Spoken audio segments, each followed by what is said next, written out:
تفہیم القرآن سید ابوالعلا مودودی سورہ صاد آیات 17 تا 29۔ اعوذ باللہ من الشیطان الرجیم، بسم اللہ الرحمن الرحیم۔ اصبر علی ما یقولون، اے نبی صلی اللہ علیہ وسلم صبر کرو ان باتوں پر جو یہ لوگ بناتے ہیں۔ تفسیر: اشارہ ہے کفار مکہ کی ان باتوں کی طرف جن کا ذکر اوپر گزر چکا ہے، یعنی نبی صلی اللہ علیہ وسلم کے متعلق ان کی یہ بکواس کہ یہ شخص ساحر اور کذاب ہے، اور ان کا یہ اعتراض کہ اللہ میاں کے پاس رسول بنانے کے لیے کیا بس یہی ایک شخص رہ گیا تھا، اور یہ الزام کہ اس دعوت توحید سے اس شخص کا مقصد کوئی مذہبی تبلیغ نہیں بلکہ اس کی نیت کچھ اور ہی ہے۔ وَاذْكُرْ عَبْدَنَا داؤد، اور ان کے سامنے ہمارے بندے داؤد علیہ السلام کا قصہ بیان کرو۔ تفسیر: اس فقرے کا دوسرا ترجمہ یہ بھی ہو سکتا ہے کہ ہمارے بندے داؤد کو یاد کرو۔ پہلے ترجمے کے لحاظ سے مطلب یہ ہے کہ اس قصے میں ان لوگوں کے لیے ایک سبق ہے، اور دوسرے ترجمے کے لحاظ سے مراد یہ ہے کہ اس قصے کی یاد خود تمہیں صبر کرنے میں مدد دے گی۔ چونکہ یہ قصہ بیان کرنے سے دونوں ہی باتیں مقصود ہیں، اس لیے الفاظ ایسے استعمال کیے گئے جو دونوں مفہوموں پر دلالت کرتے ہیں۔ ذل ایدی، جو بڑی قوتوں کا مالک تھا۔ تفسیر: اصل الفاظ ہیں ذل ایدی، ہاتھوں والا۔ ہاتھ کا لفظ صرف عربی زبان ہی میں نہیں، دوسری زبانوں میں بھی قوت و قدرت کے لیے استعارے کے طور پر استعمال ہوتا ہے۔ حضرت داؤد علیہ السلام کے لیے جب ان کی صفت کے طور پر یہ فرمایا گیا کہ وہ ہاتھوں والے تھے، تو اس کا مطلب لازماً یہی ہوگا کہ وہ بڑی قوتوں کے مالک تھے۔ ان قوتوں سے بہت سی قوتیں مراد ہو سکتی ہیں، مثلاً جسمانی طاقت جس کا مظاہرہ انہوں نے جالوت سے جنگ کے موقع پر کیا، فوجی اور سیاسی طاقت جس سے انہوں نے گرد و پیش کے مشرک قوموں کو شکست دے کر ایک مضبوط اسلامی سلطنت قائم کر دی، اخلاقی طاقت جس کی بدولت انہوں نے بادشاہی میں فقیری کی اور ہمیشہ اللہ سے ڈرتے اور اس کے حدود کی پابندی کرتے رہے، اور عبادت کی طاقت جس کا حال یہ تھا کہ حکومت و فرما روائی اور جہاد فی سبیل اللہ کی مصروفیتوں کے باوجود صحیحین کی روایت کے مطابق وہ ہمیشہ ایک دن بیچ روزہ رکھتے تھے اور روزانہ 1/3 رات نماز میں گزارتے تھے۔ امام بخاری رحمہ اللہ نے اپنی تاریخ میں حضرت ابو درداء رضی اللہ عنہ کے حوالے سے نقل کیا ہے کہ جب حضرت داؤد علیہ السلام کا ذکر آتا تو نبی صلی اللہ علیہ وسلم فرمایا کرتے تھے کانا عبد البشر، وہ سب سے زیادہ عبادت گزار آدمی تھے۔ انہو اواب، ہر معاملے میں اللہ کی طرف رجوع کرنے والا تھا۔ انا سخرنا الجبال معہ، ہم نے پہاڑوں کو اس کے ساتھ مسخر کر رکھا تھا۔ یسبحن بالعشی والاشراق، کہ صبح و شام وہ اس کے ساتھ تسبیح کرتے تھے۔ والطیر، اور پرندے محشورۃ، سمٹ آتے، کل لہ اواب، اور سب کے سب اس کی تسبیح کی طرف متوجہ ہو جاتے۔ تفسیر: تشریح کے لیے ملاحظہ ہو تفہیم القرآن جلد سوم، سورہ انبیاء، حاشیہ 71۔ وشددنا ملکہ، ہم نے اس کی سلطنت مضبوط کر دی۔ وآتیناہ الحکمہ، اس کو حکمت عطا کی تھی۔ وفصل الخطاب، اور فیصلہ کن بات کہنے کی صلاحیت بخشی تھی۔ تفسیر: یعنی ان کا کلام الجھا ہوا نہ ہوتا تھا کہ ساری تقریر سن کر بھی آدمی یہ نہ سمجھ سکے کہ کہنا کیا چاہتے ہیں، بلکہ وہ جس معاملے پر بھی گفتگو کرتے اس کے تمام بنیادی نکات کو منقح کر کے رکھ دیتے اور اصل فیصلہ طلب مسئلے کو ٹھیک ٹھیک متعین کر کے اس کا بالکل دو ٹوک جواب دے دیتے تھے۔ یہ بات کسی شخص کو اس وقت تک حاصل نہیں ہوتی جب تک وہ عقل و فہم اور قادر الکلامی کے اعلیٰ درجے پر پہنچا ہوا نہ ہو۔ وَهَلْ أَتَاكَ نَبَأُ الْخَصْمِ إِذْ تَسَوَّرُوا الْمِحْرَابَ، پھر تمہیں کچھ خبر بھی پہنچی ہے ان مقدمے والوں کی جو دیوار چڑھ کر ان کے بالا خانے میں گھس آئے تھے۔ تفسیر: حضرت داؤد علیہ السلام کا ذکر جس غرض کے لیے اس مقام پر کیا گیا ہے، اس سے مقصود دراصل یہی قصہ سنانا ہے جو یہاں سے شروع ہوتا ہے۔ اس سے پہلے ان کی جو صفات عالیہ بطور تمہید بیان کی گئی ہیں، ان کا مقصد صرف یہ بتانا تھا کہ داؤد علیہ السلام جن کے ساتھ یہ معاملہ پیش آیا کس مرتبے کے انسان تھے۔ اِذ دخلوا علی داؤد، جب وہ داؤد علیہ السلام کے پاس پہنچے، ففزع منہم، تو وہ انہیں دیکھ کر گھبرا گیا۔ تفسیر: گھبرانے کی وجہ یہ تھی کہ دو آدمی فرما روائے وقت کے پاس ان کی خلوت گاہ میں سیدھے راستے سے کے بجائے یکایک دیوار چڑھ کر جا پہنچے تھے۔ قالوا لا تخف، انہوں نے کہا ڈریے نہیں۔ خصمانی بغا بعضنا علی بعض، ہم دو فریق مقدمہ ہیں جس میں سے ایک نے دوسرے پر زیادتی کی ہے۔ فاحکم بیننا بالحق، آپ ہمارے درمیان ٹھیک ٹھیک حق کے ساتھ فیصلہ کر دیجئے۔ ولا تشطط، بے انصافی نہ کیجئے۔ واہدنا الی سواء الصراط، اور ہمیں راہ راست بتائیے۔ ان ھذا اخی، یہ میرا بھائی ہے۔ تفسیر: بھائی سے مراد حقیقی بھائی نہیں بلکہ دینی اور قومی بھائی ہے۔ لہ 99 نعجۃ ولی نعجۃ واحدہ، اس کے پاس 99 دمبیاں ہیں اور میرے پاس صرف ایک ہی دمبی ہے۔ فقال اکفلنی، اس نے مجھ سے کہا کہ یہ دمبی بھی میرے حوالے کر دے۔ وعزنی فی الخطاب، اور اس نے گفتگو میں مجھے دبا لیا۔ تفسیر: آگے کی بات سمجھنے کے لیے یہ بات نگاہ میں رہنی ضروری ہے کہ استغاثہ کا یہ فریق یہ نہیں کہہ رہا تھا کہ اس شخص نے میری وہ ایک دمبی چھین لی اور اپنی دمبیوں میں ملا لی، بلکہ یہ کہہ رہا ہے کہ یہ مجھ سے میری دمبی مانگ رہا ہے اور اس نے گفتگو میں مجھے دبا لیا، کیونکہ یہ بڑی شخصیت کا آدمی ہے اور میں ایک غریب آدمی ہوں۔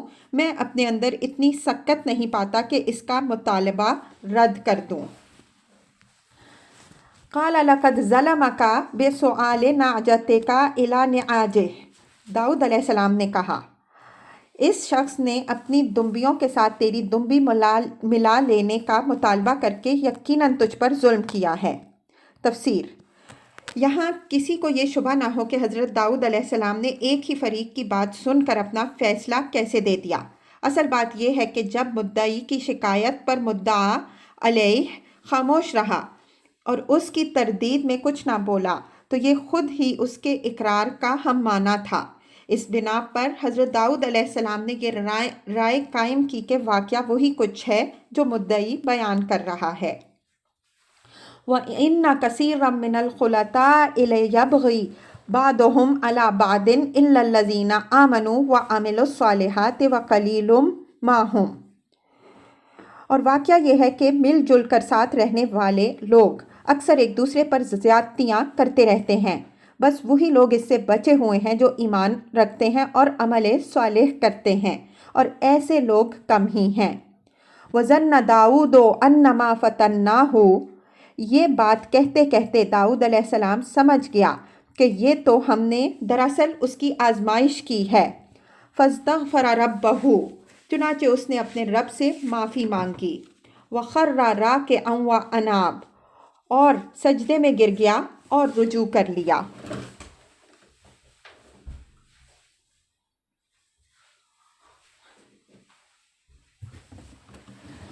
تفسیر: اس امر میں اختلاف ہے کہ اس مقام پر سجدہ تلاوت واجب ہے یا نہیں۔ امام شافعی رحمہ اللہ کہتے ہیں کہ یہاں سجدہ واجب نہیں ہے بلکہ یہ تو ایک نبی کی توبہ ہے، اور امام ابو حنیفہ رحمہ اللہ وجوب کے قائل ہیں۔ اس سلسلے میں ابن عباس رضی اللہ عنہ سے 3 روایتیں محدثین نے نقل کی ہیں۔ اکرمہ رحمہ اللہ کی روایت یہ ہے کہ ابن عباس رضی اللہ عنہ نے فرمایا، یہ ان آیات میں سے نہیں ہے جن پر سجدہ لازم ہے، مگر میں نے اس مقام پر نبی صلی اللہ علیہ وسلم کو سجدہ کرتے دیکھا ہے۔ دوسری روایت جو ان سے سعید بن جبیر رحمہ اللہ نے نقل کی ہے، اس کے الفاظ یہ ہیں کہ سورہ صاد میں نبی صلی اللہ علیہ وسلم نے سجدہ کیا اور فرمایا، داؤد علیہ السلام نے توبہ کے طور پر سجدہ کیا تھا اور ہم شکر کے طور پر سجدہ کرتے ہیں، یعنی اس بات پر کہ ان کی توبہ قبول ہوئی۔ نسائی تیسری روایت جو مجاہد رحمہ اللہ نے ان سے نقل کی ہے، اس میں وہ فرماتے ہیں کہ قرآن مجید میں اللہ تعالیٰ نے نبی صلی اللہ علیہ وسلم کو حکم دیا ہے کہ اولئک الذین ھدی اللہ فبہداہ مقتدی، یہ وہ لوگ تھے جن کو اللہ نے راہ راست دکھائی تھی، لہٰذا تم ان کے طریقے کی پیروی کرو۔ اب چونکہ حضرت داؤد علیہ السلام بھی ایک نبی تھے اور انہوں نے اس موقع پر سجدہ کیا تھا، اس لیے رسول اللہ صلی اللہ علیہ وسلم نے بھی ان کی اقتداء میں یہاں سجدہ کیا۔ بخاری۔ یہ تین بیانات تو حضرت ابن عباس رضی اللہ عنہ کے ہیں، اور حضرت ابو سعید خدری رضی اللہ عنہ کا بیان یہ ہے کہ نبی صلی اللہ علیہ وسلم نے ایک مرتبہ خطبے میں سورہ صاد پڑھی، اور جب آپ صلی اللہ علیہ وسلم اس آیت پر پہنچے تو آپ صلی اللہ علیہ وسلم نے ممبر پر سے اتر کر سجدہ کیا، اور آپ صلی اللہ علیہ وسلم کے ساتھ سب حاضرین نے بھی کیا۔ پھر ایک دوسرے موقع پر اسی طرح آپ صلی اللہ علیہ وسلم نے یہی سورہ پڑھی تو اس آیت کو سنتے ہی لوگ سجدہ کرنے کے لیے تیار ہو گئے۔ حضور صلی اللہ علیہ وسلم نے فرمایا، یہ ایک نبی کی توبہ ہے، مگر میں دیکھتا ہوں کہ تم لوگ سجدے کے لیے تیار ہو گئے۔ یہ فرما کر آپ صلی اللہ علیہ وسلم سے ممبر سے اترے اور سجدہ کیا، اور سب حاضرین نے بھی سجدہ کیا۔ ابو داؤد۔ ان روایات سے اگرچہ وجوب سجدہ کی قطعی دلیل تو نہیں ملتی، لیکن کم از کم اتنی بات تو ضرور ثابت ہوتی ہے کہ نبی صلی اللہ علیہ وسلم نے اس مقام پر اکثر سجدہ فرمایا، اور سجدہ نہ کرنے کی بنسبت یہاں سجدہ کرنا بہرحال افضل ہے۔ بلکہ ابن عباس رضی اللہ عنہ کی تیسری روایت جو ہم نے اوپر بخاری کے حوالے سے نقل کی ہے، عدم وجوب کی بنسبت وجوب کے حکم کا پلڑا جھکا دیتی ہے۔ ایک اور مضمون جو اس آیت سے نکلتا ہے یہ ہے کہ اللہ تعالیٰ نے یہاں خر راکعا، رکوع میں گر پڑا کے الفاظ استعمال کیے ہیں، مگر تمام مفسرین کا اس پر اتفاق ہے کہ اس سے مراد خر ساجدہ، سجدے میں گر پڑا ہے۔ اسی بنا پر امام ابو حنیفہ اور ان کے اصحاب رحمہم اللہ علیہم نے یہ رائے ظاہر فرمائی کہ نماز یا غیر نماز میں آیت سجدہ سن کر یا پڑھ کر آدمی سجدے کو بجائے صرف رکوع بھی کر سکتا ہے، کیونکہ جب اللہ تعالیٰ نے رکوع کا لفظ استعمال کر کے سجدہ مراد لیا ہے تو معلوم ہوا کہ رکوع سجدے کا قائم مقام ہو سکتا ہے۔ فقہائے شافعی میں امام خطابی کی بھی یہی رائے ہے۔ یہ رائے اگرچہ بجائے خود صحیح اور معقول ہے، لیکن نبی صلی اللہ علیہ وسلم اور صحابہ کرام رضی اللہ عنہم اجمعین کے عمل میں ہم کو اس کی ایسی کوئی نظیر نہیں ملی کہ آیت سجدہ پر سجدے کے بجائے رکوع ہی کر لینے پر اکتفا کیا گیا ہو۔ لہٰذا اس رائے پر عمل صرف اس صورت میں کرنا چاہیے جب سجدہ کرنے میں کوئی امر مانع ہو۔ اسے معمول بنا لینا درست نہیں ہے، اور خود امام ابو حنیفہ رحمہ اللہ اور ان کے اصحاب کا بھی یہ منشا نہیں ہے کہ اسے معمول بنایا جائے، بلکہ وہ صرف اس کے جواز کے قائل ہیں۔ فغفرنا لہ ذالک، تب ہم نے اس کا وہ قصور معاف کر دیا۔ وَإِنَّ لَهُ عِندَنَا لَزُلْفَىٰ وَحُسْنَ مَآبٍ، اور یقیناً ہمارے ہاں اس کے لیے تقرب کا مقام اور بہتر انجام ہے۔ تفسیر۔ اس سے معلوم ہوا کہ حضرت داؤد علیہ السلام سے قصور تو ضرور ہوا تھا، اور وہ کوئی ایسا قصور تھا جو دنبیوں والے مقدمے سے کسی طرح مماثلت رکھتا تھا۔ اسی لیے اس کا فیصلہ سناتے ہوئے معاً ان کو یہ خیال آیا کہ یہ میری آزمائش ہوئی ہے، لیکن اس قصور کی نوعیت ایسی شدید نہ تھی کہ اسے معاف نہ کیا جاتا، یا اگر معاف کیا جاتا بھی تو وہ اپنے مرتبہ بلند سے گرا دیے جاتے۔ اللہ تعالیٰ یہاں خود تصریح فرما رہا ہے کہ جب انہوں نے سجدے میں گر کر توبہ کی تو نہ صرف یہ کہ انہیں معاف کر دیا گیا، بلکہ دنیا اور آخرت میں ان کو جو بلند مقام حاصل تھا اس میں بھی کوئی فرق نہ آیا۔ یا داؤد انا جعلناک خلیفتم فی الارض، ہم نے اس سے کہا اے داؤد علیہ السلام ہم نے تجھے زمین میں خلیفہ بنایا، فاحکم بین الناس بالحق، لہٰذا تو لوگوں کے درمیان حق کے ساتھ حکومت کر، ولا تتبع الہوا، اور خواہش نفس کی پیروی نہ کر، فیضلک عن سبیل اللہ، کہ وہ تجھے اللہ کی راہ سے بھٹکا دے گی، ان الذین یضلون عن سبیل اللہ، جو لوگ اللہ کی راہ سے بھٹکتے ہیں، لہم عذاب شدید بما نسوا یوم الحساب، یقیناً ان کے لیے سخت سزا ہے کہ وہ یوم حساب کو بھول گئے۔ تفسیر: یہ وہ تنبیہ ہے جو اس موقع پر اللہ تعالیٰ نے توبہ قبول کرنے اور بلندی درجات کی بشارت دینے کے ساتھ حضرت داؤد علیہ السلام کو فرمائی۔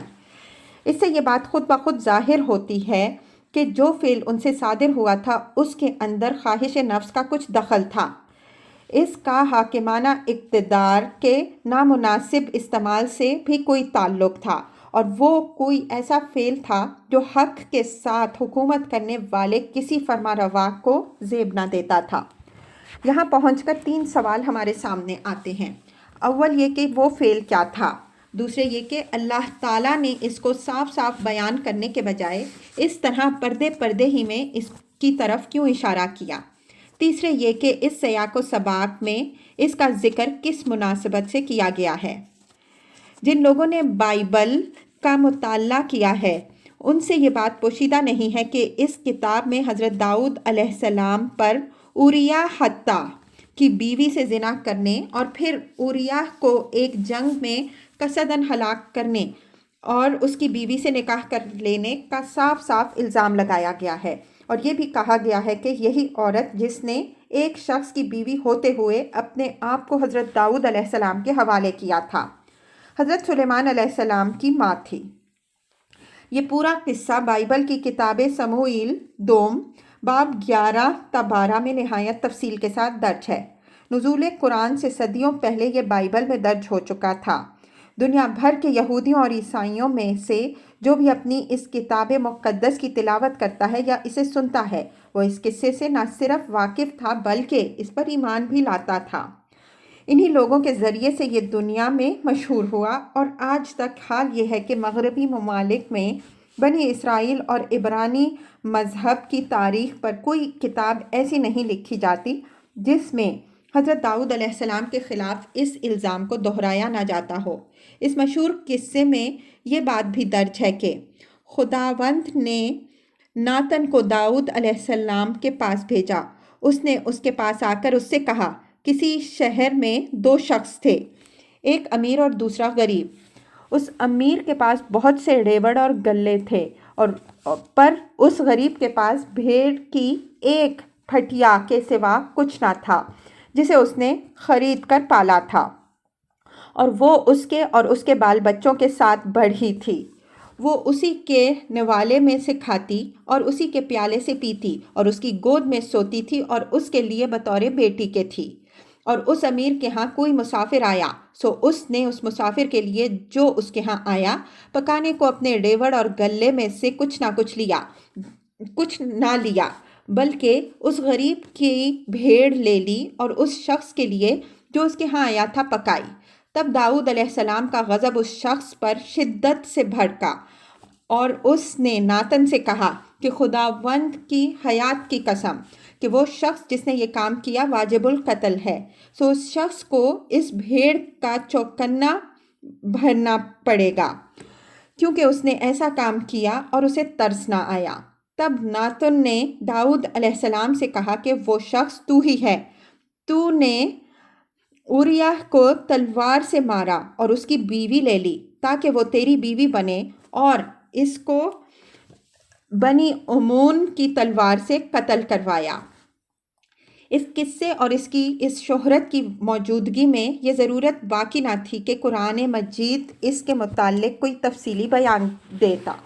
اللہ تعالیٰ کا یہ قاعدہ ہے بھی نہیں کہ وہ اپنی کتاب پاک میں ایسی باتوں کو کھول کر بیان کرے، اس لیے یہاں پردے پردے ہی میں اس کی طرف اشارہ کیا گیا ہے اور اس کے ساتھ یہ بھی بتا دیا گیا ہے کہ اصل واقعہ کیا تھا اور اہل کتاب نے اسے بنا کیا دیا۔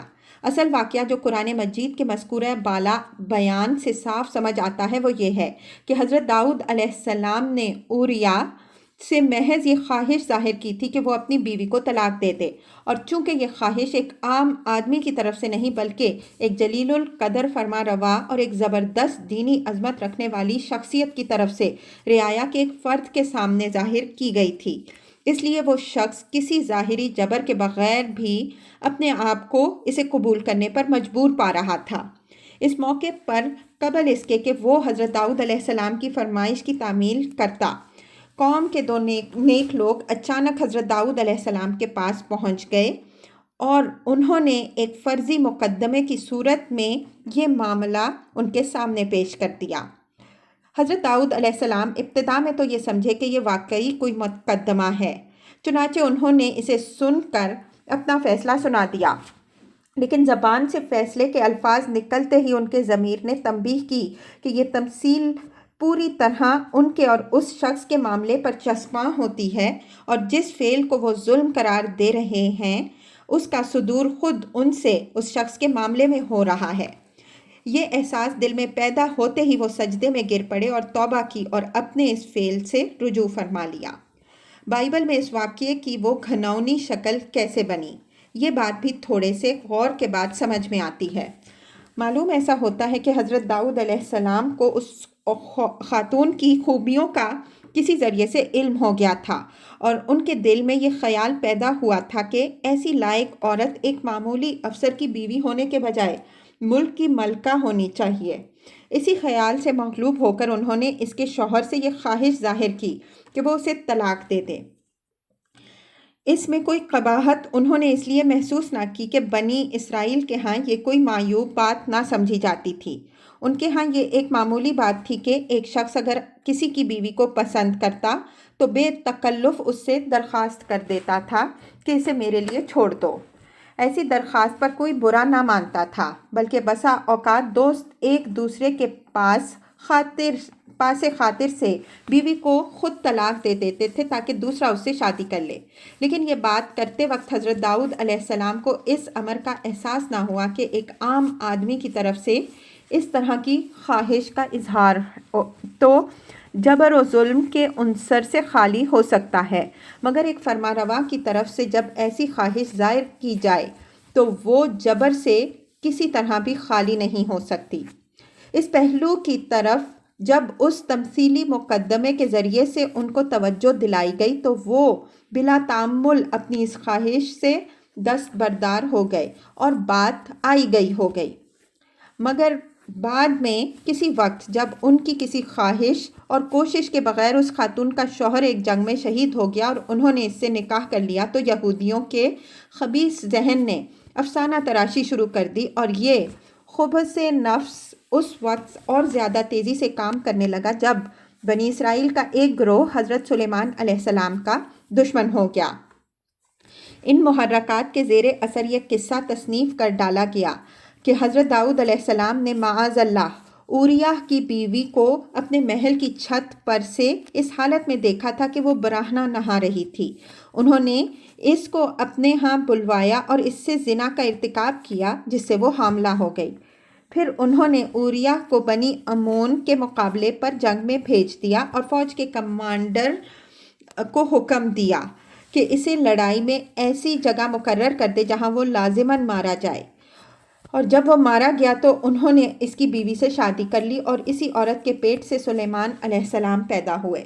یہ تمام جھوٹے الزامات ظالموں نے اپنی کتاب مقدس میں ثبت کر دیے ہیں تاکہ نسلاً بعد نسل اسے پڑھتے رہیں اور اپنی قوم کے ان دو بزرگ ترین انسانوں کی تذلیل کرتے رہیں جو حضرت موسیٰ علیہ السلام کے بعد ان کے سب سے بڑے محسن تھے۔ قرآن مجید کے مفسرین میں سے ایک گروہ نے تو ان افسانوں کو قریب جوں کا توں قبول کر لیا جو بنی اسرائیل کے ذریعے سے ان تک پہنچے۔ اسرائیلی روایات کا صرف اتنا حصہ انہوں نے ساقط کیا جس میں حضرت داؤد علیہ السلام پر زنا کا الزام لگایا گیا تھا اور عورت کے حاملہ ہو جانے کا ذکر تھا۔ باقی سارا قصہ ان کی نقل کردہ روایات میں اسی طرح پایا جاتا ہے جس طرح وہ بنی اسرائیل میں مشہور تھا۔ دوسرے گروہ نے سرے سے اس واقعے کا ہی انکار کر دیا کہ حضرت داؤد علیہ السلام سے کوئی ایسا فعل صادر ہوا تھا جو دمبیوں والے مقدمے سے کوئی مماثلت رکھتا ہو۔ اس کے بجائے وہ اپنی طرف سے اس قصے کی ایسی تعویلات کرتے ہیں جو بالکل بے بنیاد ہیں، جن کا کوئی ماخذ نہیں، اور خود قرآن کے سیاق و سباق سے بھی وہ کوئی مناسبت نہیں رکھتی۔ لیکن مفسرین ہی میں سے ایک گروہ ایسا بھی ہے جو ٹھیک بات تک پہنچا ہے اور قرآن کی واضح اشارات سے قصے کی اصل حقیقت پا گیا ہے۔ مثال کے طور پر چند اقوال ملاحظہ ہوں۔ مسروق اور سعید بن جبیر رحمہم اللہ حضرت عبداللہ بن عباس رضی اللہ عنہ کا یہ قول نقل کرتے ہیں کہ حضرت داؤد علیہ السلام نے اس سے زیادہ کچھ نہیں کیا تھا کہ اس عورت کے شوہر سے یہ خواہش ظاہر کی تھی کہ اپنی بیوی کو میرے لیے چھوڑ دے۔ ابن جریر۔ علامہ زمخشری رحمہ اللہ اپنی تفسیر کشاف میں لکھتے ہیں کہ جس شکل میں اللہ تعالیٰ نے حضرت داؤد علیہ السلام کا قصہ بیان فرمایا ہے، اس سے تو یہی ظاہر ہوتا ہے کہ انہوں نے اس شخص سے صرف یہ خواہش ظاہر کی تھی کہ وہ ان کے لیے اپنی بیوی چھوڑ دے۔ علامہ ابو بکر جساس رحمہ اللہ اس رائے کا اظہار کرتے ہیں کہ وہ عورت اس شخص کی منکوحہ نہیں بلکہ صرف مخطوبہ یا منصوبہ تھی۔ حضرت داؤد علیہ السلام نے اسی عورت سے نکاح کا پیغام دے دیا۔ اس پر اللہ تعالیٰ کا عتاب ہوا کیونکہ انہوں نے اپنے مومن بھائی کے پیغام پر پیغام دیا تھا، حالانکہ ان کے گھر میں پہلے سے کئی بیویاں موجود تھیں۔ بعض دوسرے مفسرین نے بھی یہی رائے ظاہر کی ہے، لیکن یہ بات قرآن کے بیان سے پوری مطابقت نہیں رکھتی۔ قرآن مجید میں مقدمہ پیش کرنے والے کے جو الفاظ نقل ہوئے ہیں وہ یہ ہیں کہ لِیَا نَاجَةٌ وَاحِدَةٌ فَقَالَ أَكْفِلْنِیہا، میرے پاس بس ایک ہی دمبی ہے اور یہ کہتا ہے کہ اسے میرے حوالے کر دے۔ یہی بات حضرت داؤد علیہ السلام نے بھی اپنے فیصلے میں ارشاد فرمائی کہ لَقَدْ ظَلَمَكَ بِسُؤَالِ نَاجَتِكَ، اس نے تیری دمبی مانگنے میں تجھ پر ظلم کیا۔ یہ تمثیل حضرت داؤد علیہ السلام اور اوریہ کے معاملے پر اسی طرح چسپاں ہو سکتی ہے جبکہ وہ عورت اس شخص کی بیوی ہو۔ پیغام پر پیغام دینے کا معاملہ ہوتا تو پھر تمثیل یوں ہوتی کہ میں دمبی لینا چاہتا تھا اور اس نے کہا کہ یہ بھی میرے لیے چھوڑ دے۔ قاضی ابو بکر ابن العربی رحمہ اللہ احکام القرآن میں اس مسئلے پر تفصیلی بحث کرتے ہوئے لکھتے ہیں، اصل واقعہ بس یہی ہے کہ حضرت داؤد علیہ السلام نے اپنے آدمیوں میں سے ایک شخص سے کہا کہ میرے لیے اپنی بیوی چھوڑ دے اور سنجیدگی کے ساتھ یہ مطالبہ کیا۔ قرآن میں یہ بات نہیں ہے کہ وہ شخص ان کے اس مطالبے پر اپنی بیوی سے دستبردار ہو گیا اور حضرت داؤد علیہ السلام نے اس عورت سے اس کے بعد شادی کر لی اور حضرت سلیمان علیہ السلام اسی کے بطن سے پیدا ہوئے۔ جس بات پر عتاب ہوا ہے وہ اس کے سوا کچھ نہ تھی کہ انہوں نے ایک عورت کے شوہر سے یہ چاہا کہ وہ ان کی خاطر اسے چھوڑ دے۔ یہ فعل خواہ فی الجملہ جائز ہی ہو مگر منصب نبوت سے بعید تھا، اسی لیے ان پر عتاب بھی ہوا اور ان کو نصیحت بھی کی گئی۔ یہی تفسیر اس سیاق و سباق سے بھی مناسبت رکھتی ہے جس میں یہ قصہ بیان کیا گیا ہے۔ سلسلہ کلام پر غور کرنے سے یہ بات صاف معلوم ہوتی ہے کہ قرآن مجید میں اس مقام پر یہ قصہ دو اغراض کے لیے بیان کیا گیا ہے۔ پہلی غرض نبی صلی اللہ علیہ وسلم کو صبر کی تلقین کرنا اور اس مقصد کے لیے آپ صلی اللہ علیہ وسلم کو مخاطب کر کے فرمایا گیا کہ جو باتیں یہ لوگ تم پر بناتے ہیں ان پر صبر کرو اور ہمارے بندے داؤد علیہ السلام کو یاد کرو۔ یعنی تمہیں تو ساحر اور کذاب ہی کہا جا رہا ہے، لیکن ہمارے بندے داؤد علیہ السلام پر تو ظالموں نے زنا اور سازش قتل تک کے الزامات لگا دیے، لہٰذا ان لوگوں سے جو کچھ بھی تمہیں سننا پڑے اسے برداشت کرتے رہو۔ دوسری غرض کفار کو یہ بتایا کہ تم لوگ ہر محاسبے سے بے خوف ہو کر دنیا میں طرح طرح کی زیادتیاں کرتے چلے جاتے ہو، لیکن جس خدا کی خدائی میں تم یہ حرکتیں کر رہے ہو وہ کسی کو بھی محاسبے کیے بغیر نہیں چھوڑتا، حتیٰ کہ جو بندے اس کے نہایت محبوب و مقرب ہوتے ہیں وہ بھی اگر ایک ذرا سی لغزش کے مرتکب ہو جائیں تو خداوند عالم ان سے سخت مواخذہ کرتا ہے۔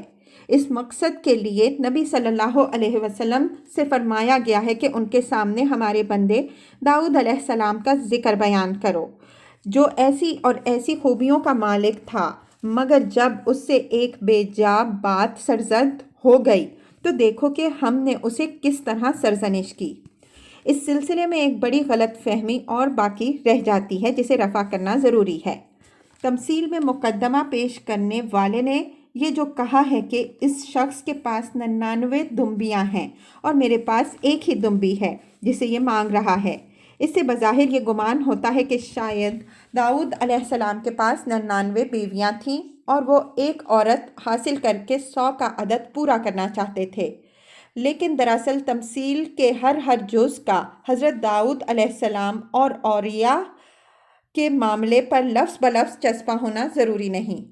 عام محاورے میں 10، 20، 50 وغیرہ اعداد کا ذکر صرف کثرت کو بیان کرنے کے لیے کیا جاتا ہے، نہ کہ ٹھیک تعداد بیان کرنے کے لیے۔ ہم جب کسی سے کہتے ہیں کہ 10 مرتبہ تم سے فلاں بات کہہ دی ہے تو اس کا مطلب یہ نہیں ہوتا کہ 10 بار گن کر وہ بات کہی گئی ہے، بلکہ مطلب یہ ہوتا ہے کہ بارہا وہ بات کہی جا چکی ہے۔ ایسا ہی معاملہ یہاں بھی تمثیلی مقدمے کے طور پہ ہے کہ وہ شخص حضرت داؤد علیہ السلام کو یہ احساس دلانا چاہتا تھا کہ آپ کے پاس متعدد بیویاں ہیں اور پھر بھی آپ دوسرے شخص کی بیوی حاصل کرنا چاہتے ہیں۔ یہی بات مفسر نیسابوری رحمہ اللہ نے حضرت حسن بصری رحمہ اللہ سے نقل کی ہے کہ حضرت داؤد علیہ السلام کی 99 بیویاں نہ تھیں، بلکہ یہ صرف ایک تمثیل ہے۔ اس قصے پر تفصیلی بحث ہم نے اپنی کتاب تفہیمات حصہ 2 میں کی ہے۔ جو اصحاب ہماری بیان کردہ تعویل کی ترجیح کے مفصل دلائل معلوم کرنا چاہتے ہیں وہ اس کتاب کے صفحات 29 تا 44 ملاحظہ فرمائیں۔ وَمَا خَلَقْنَا السَّمَاءَ وَالْأَرْضَ وَمَا بَيْنَهُمَا بَاطِلًا، ہم نے اس آسمان اور زمین کو اور اس دنیا کو جو ان کے درمیان ہے فضول نہیں پیدا کیا۔ تفسیر یعنی محض کھیل کے طور پر پیدا نہیں کیا ہے کہ اس میں کوئی حکمت نہ ہو، کوئی غرض اور مقصد نہ ہو، کوئی عدل اور انصاف نہ ہو اور کسی اچھے یا برے فعل کا کوئی نتیجہ برآمد نہ ہو۔ یہ ارشاد پچھلی تقریر کا محاصل بھی ہے اور آگے کے مضمون کی تمہید بھی۔ پچھلی تقریر کے بعد یہ فقرہ ارشاد فرمانے سے مقصود یہ حقیقت سامعین کے ذہن نشین کرانا ہے کہ انسان یہاں شتر بے مہار کی طرح نہیں چھوڑ دیا گیا ہے، نہ یہ دنیا اندھیر نگری ہے کہ یہاں جس کا جو کچھ جی چاہے کرتا رہے اور اس پر کوئی باز پرس نہ ہو۔ آگے کے مضمون کی تمہید اس طور پر ہے کہ اس فقرے سے کلام کا آغاز کر کے یہ بات سمجھائی گئی ہے کہ جو شخص جزا و سزا کا قائل نہیں ہے اور اپنی جگہ یہ سمجھے بیٹھا ہے کہ نیک و بد سب آخر کار مر کر مٹی ہو جائیں گے، کسی سے کوئی محاسبہ نہ ہوگا، نہ کسی کو بھلائی یا برائی کا کوئی بدلہ ملے گا، وہ دراصل دنیا کو ایک کھلونا اور اس کے بنانے والے کو کھلنڈرا سمجھتا ہے، اور اس کا خیال یہ ہے کہ خالق کائنات نے دنیا بنا کر اور اس میں انسان کو پیدا کر کے ایک فعل عبث کا ارتکاب کیا ہے۔ یہی بات قرآن مجید میں متعدد مقامات پر مختلف طریقوں سے ارشاد فرمائی گئی ہے۔ مثلاً فرمایا أَفَحَسِبْتُمْ أَنَّمَا خَلَقْنَاكُمْ عَبَثًا وَأَنَّكُمْ إِلَيْنَا لَا تُرْجَعُونَ المؤمنون 115۔ کیا تم نے یہ سمجھ رکھا ہے کہ ہم نے تم کو فضول پیدا کر دیا ہے اور تم ہماری طرف پلٹائے جانے والے نہیں ہو۔ وَمَا خَلَقْنَا السَّمَاوَاتِ وَالْأَرْضَ وَمَا بَيْنَهُمَا لَاعِبِينَ وَمَا خَلَقْنَاهُمَا إِلَّا بِالْحَقِّ مَا خَلَقْنَاهُمَا إِلَّا بِالْحَقِّ وَلَكِنَّ أَكْثَرَهُمْ لَا يَعْلَمُونَ إِنَّ يَوْمَ الْفَصْلِ مِيقَاتُهُمْ أَجْمَعِينَ۔ الدخان 38 تا 40۔ ہم نے آسمانوں اور زمین کو اور اس کائنات کو جو ان کے درمیان ہے کھیل کے طور پر پیدا نہیں کیا۔ ہم نے ان کو برحق پیدا کیا ہے مگر اکثر لوگ جانتے نہیں۔ در حقیقت فیصلے کا دن ان سب کے لیے حاضری کا وقت مقرر ہے۔ ذَلِكَ ظَنَّ الَّذِينَ كَفَرُوا، یہ تو ان لوگوں کا گمان ہے جنہوں نے کفر کیا ہے۔ فَوَيْلٌ لِّلَّذِينَ كَفَرُوا مِنَ النَّارِ، اور ایسے کافروں کے لیے بربادی ہے جہنم کی آگ سے۔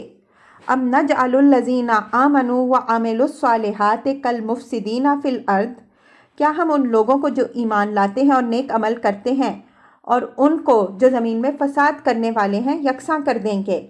ام نجعل المتقین کالفجار، کیا متقیوں کو ہم فاجروں جیسا کر دیں گے؟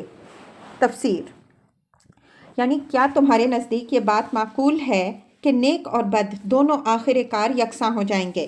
کیا یہ تصور تمہارے لیے اطمینان بخش ہے کہ کسی نیک انسان کو اس کی نیکی کا کوئی صلہ اور کسی بد آدمی کو اس کی بدی کا کوئی بدلہ نہ ملے؟ ظاہر بات ہے کہ اگر آخرت نہ ہو اور اللہ تعالیٰ کی طرف سے کوئی محاسبہ نہ ہو اور انسانی افعال کی کوئی جزا و سزا نہ ہو تو اس سے اللہ کی حکمت اور اس کے عدل دونوں کی نفی ہو جاتی ہے اور کائنات کا پورا نظام ایک اندھا نظام بن کر رہ جاتا ہے۔ اس مفروضے پر تو دنیا میں بھلائی کے لیے کوئی محرک اور برائی سے روکنے کے لیے کوئی مانع سرے سے باقی ہی نہیں رہ جاتا۔ خدا کی خدائی اگر معاذ اللہ ایسی ہی اندھیر نگری ہو تو پھر وہ شخص بے وقوف ہے جو اس زمین پر تکلیفیں اٹھا کر خود صالح زندگی بسر کرتا ہے اور خلق خدا کی اصلاح کے لیے کام کرتا ہے، اور وہ شخص عقل مند ہے جو سازگار مواقع پا کر ہر طرح کی زیادتیوں سے فائدے سمیٹتا اور ہر قسم کے فسق و فجور سے لطف اندوز ہوتا ہے۔